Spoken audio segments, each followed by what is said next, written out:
pošilháváním do cizích karet při chatrném osvětlení přišel jsem ožrak. A potom?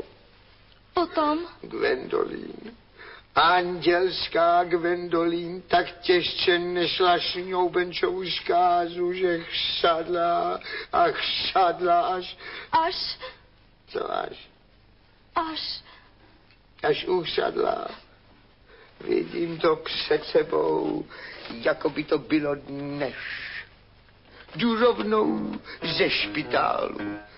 Tam v jeho šmutných zdích leží na pitevním stole děvče, bílý jako sníh. Včera řekl mě o ní doktor, je to s ní moc nahnutý. Dneska najdu její tělo prostěradlem přikrytý. Zítra bude na Krchově 9 děvčat jako květ.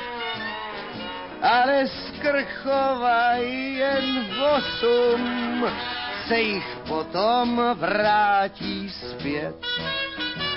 Mě před očima rázem zčernal celý svět. Teď už je mi všechno šmapů, teď už můžu zcepenět.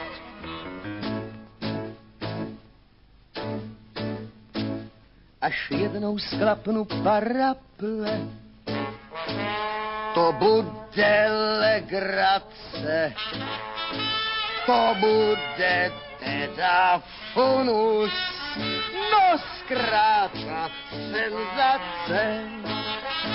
Teda do rakve si šaket a zlatý prsteny, aby vyštafírovali moje tělo studený. Ten luxus, ten je nutnej, aby Pán Bůh pochopil, jak velký jsem byl sekáč, jak novel jsem si žil. Ten funus jenom tenkrát se to opravdy vydaří.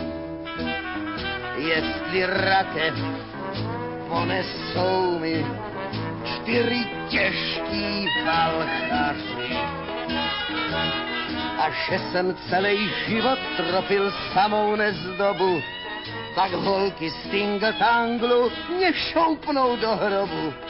A potom černá kapela to všecko dorazí, až na Krchově spustí prvotřídní odvazy.